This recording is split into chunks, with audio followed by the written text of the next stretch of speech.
बिस्मिल्लाहिर्रहमानिर्रहीम। अज़ीज़ दोस्तों, आज की वीडियो में हम बात करेंगे इंडिया और चाइनीज़ के दरमियान गलवान वैली में जो शिद्दत की झड़पें हुई हैं, जिसकी वजह से दोनों अतराफ़ के जो फ़ौजी हैं वो मारे गए हैं और इंडिया को जो है वो बहुत शिद्दत से जो है इसका नुकसान उठाना पड़ा है, क्योंकि इसकी जो कैजुअल्टीज़ रेशो है वो बहुत ज़्यादा है। इसके ऊपर हम इंडियन स्पोक पर्सन जो आर्मी के है उसकी भी राय जो है आप लोगों के सामने रखेंगे, और दूसरी तरफ चाइनीज़ एक्सटीरियर मिनिस्टर जो हैं जाओ ली जियांग, इसके वाले से भी हम बात करेंगे कि उन्होंने क्या स्टेटमेंट इसके ऊपर दी है। दोस्तों, ये 16,000 फुट की बुलंदी पर जो है ये पहाड़ियाँ हैं, जहाँ पर ये दोनों फोर्सेस आमने सामने खड़ी हैं। ये यहाँ पर क्यों खड़ी हैं, इसकी क्या इंपॉर्टेंस है, चाइना को इसका क्या जो है वो एज है, और दूसरी तरफ इंडिया के लिए ये गलवान वैली जो है वो क्यों ज़्यादा इंपॉर्टेंट है। दोस्तों, अगर बात करें, ये बेसिकली जो है ये लद्दाख का इलाका है, जो इसका कैपिटल लेह है उसके साथ शोक रिवर को जो है ये लिंक कर रहा है। अगर इसके मशरिक में बात करें तो एक साइचीन का इलाका है जो 1962 में चाइना ने इंडिया से जो है वो विन किया था, और इंडिया को बुरी तरह इन इलाके में शिकस्त देकर इस इलाके को जो है वो अपने कब्ज़े में ले लिया था। तो इंडिया अब भी ये क्लेम करता है कि ये बेसिकली हमारा इलाका है और चाइना ने इसके ऊपर जो है नाजायज़ कब्ज़ा किया हुआ है।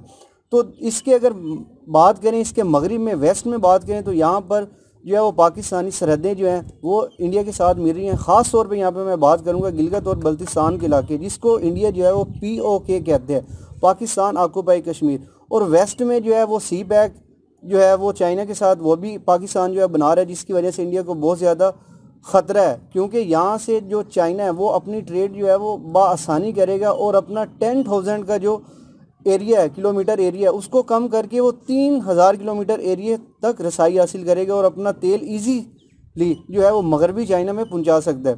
दोस्तों, इसलिए ये जगह बहुत ज़्यादा इंपॉर्टेंट है। अब यहाँ पर इंडिया की स्टेटमेंट क्या है, पहले हम इस चीज़ को हाईलाइट करते हैं। ये पीर की रात को जब ये इंसिडेंट हुआ, हालांकि दोनों फोर्सेस के जो ब्रिगेडियर लेवल के ऑफिसर हैं वो आपस में जो है गुफ्त शनीद कर रहे थे ताकि इस बॉर्डर से जो ये सिचुएशन है इसको रिजोल्व किया जा सके, लेकिन अनफॉर्चुनेटली यहाँ पर जो है वो दोनों फौज की जो है वो शदीद झड़पें हुई, जिससे इंडियन स्पोक पर्सन जो है उसने इस चीज़ को हाईलाइट किया इनिशियली कि यहाँ पर जो है वो 3 फौजी जवान जो हैं वो मारे गए, इनमें एक कर्नल रैंक के ऑफिसर भी थे। लेकिन बाद में इंडियन आर्मी के स्पोक पर्सन ने इस चीज़ को हाईलाइट किया कि यहाँ पर 17 पीपल बहुत ज़्यादा जो है वो ज़ख्मी थे, क्योंकि जब यहाँ पे लड़ाई हुई है तो चाइनीज़ ने उनको घुसे मारे हैं, पत्थर मारे हैं, जिसकी वजह से उनकी हालत जो है वो तशवीशनाक थी। अब ये 16 से 18,000 किलोमीटर की बुलंदी पर जो इलाका है, यहाँ से जब फोर्सेस को आप नीचे लेके आएंगे तो डेफिनेटली उस वक्त भी जो है टाइमली उनको मेडिसिन न देने की वजह से जो है वो कैजुअल्टीज़ हो जाएंगी। तो बाद में इंडियन स्पोक पर्सन ने यह कहा कि 10 to 20 जो सोल्जर हैं वो इसके बाद भी जो है मारे गए हैं। लेकिन कुछ फिगर जो इंटरनेशनली कुछ न्यूज़ ने शो किए हैं वो ज़रा डिफरेंट किस्म के हैं। ANI ने एक रिपोर्ट शो किया, उसमें ये बताया गया है कि इंडियन के जो हैं वो 13 से 14 जो सोल्जर हैं वो इस झड़प में जो है वो मारे गए हैं। लेकिन चाइनीज़ एक्सटीरियर मिनिस्टर जाओ ली जियांग ने इस एक स्टेटमेंट दिया, उसमें कहा कि चाइनीज़ के जो है वो 5 फौजी जो है वो मारे गए हैं और 11 जो है वो शदीद ज़ख्मी है। इसके अलावा और कोई फिगर जो है उन्होंने डिनोट नहीं किया। लेकिन इंडिया की तरफ से जो है वो फिगर एक के बाद दिगरे जो है बदलते रहते हैं, कभी ये 30 पे चला जाता है तो कभी 40 पे। और अब ये बताया जा रहा है, जो इनके एक एंकर हैं पहले इंडियन आर्मी में रहे हैं अजय शुक्ला, वो ये कह रहे हैं कि यहाँ पर इंडियन की जो कैजुअल्टीज़ रेशो है वो बहुत ज़्यादा है और काफ़ी फौजी जो है वो इंडियन के पकड़े गए हैं। दोस्तों, ये तमाम सूरत हाल इस वक्त बनी जब इंडिया जो है एक रोड कंस्ट्रक्ट कर रहा था इस तमाम जो है कश्मीर के इलाके में। ये बेसिकली क्या था कि अक्साई चीन के बिल्कुल पैरेलल था, क्योंकि इन पहाड़ी इलाकों पर जाहिर है अगर आपने कोई जंग लड़नी है तो फ़ौज की जो सप्लाई है उसको यकीनी बनाना होगा, ताकि उनकी रसद और तलब को जो है वो यकीनी बनाया जाए और फ़ौजियों को बर वक्त खुराक जो है पहुँचाई जाए। पहले दर्जे में तो आपको वहाँ पर जो है पहाड़ी इलाकों तक फ़ौजी पहुँचाने, अब जाहिर है 18,000 किलोमीटर की बुलंदी पर इतना आसान नहीं है कि एक फ़ौजी को दूसरी जगह जो है वो मूव किया जाए। तो इसके लिए 1962 के बाद इंडिया ने एक एयर बेस बनाया था, लेकिन वो एयर बेस बिल्कुल इस्तेमाल नहीं हुआ, क्योंकि 18,000 किलोमीटर की बुलंदी जो है वो बहुत ज़्यादा है। उसके बाद इंडिया ने एक यहाँ पर रोड कंस्ट्रक्ट करना शुरू किया जिसका नाम दौलत बेग ओल्डाई रोड है। अब ये क्या काम करेगा, ये ईस्ट में जो है गलवान वैली को लिंक करेगा और वेस्ट में जो है ये काराकोरम जो पासिस है उसको लिंक करेगा, ताकि अगर यहाँ से जो है वो सप्लाई आर्टिलरी और इसके अलावा भारी हथियार लेके जाने पड़े तो ईजीली जो है इस रोड से जो है आप मूव करवा सकते हैं और चाइना को टफ टाइम दे सकते हैं।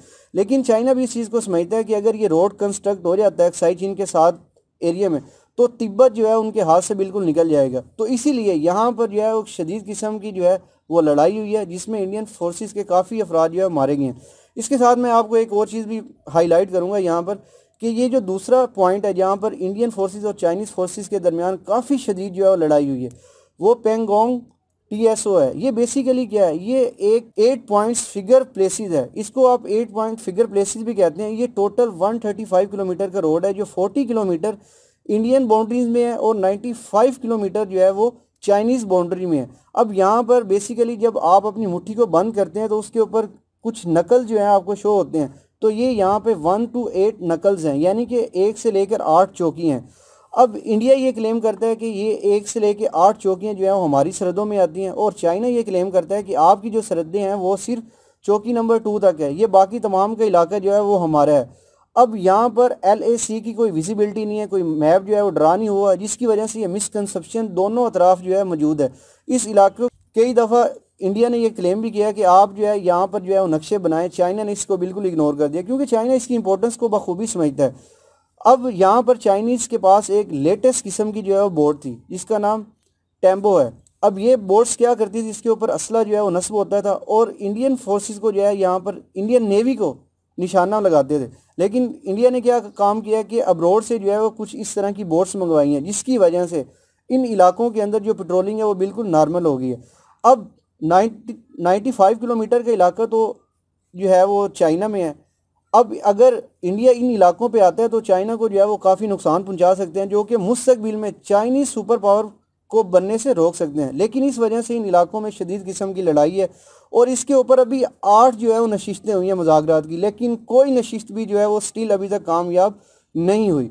दोस्तों, ये 2 पॉइंट्स इंपॉर्टेंट हैं जहाँ पर अभी जो है वो लड़ाई चल रही है। लेकिन ये पहाड़ी इलाके हैं, यहाँ पर मसला सिर्फ एक ही है कि रोड कंस्ट्रक्ट किया जाए, अपनी आर्टिलरी अपने फौजियों को जो है ईजिली मूव करवाया जा सके।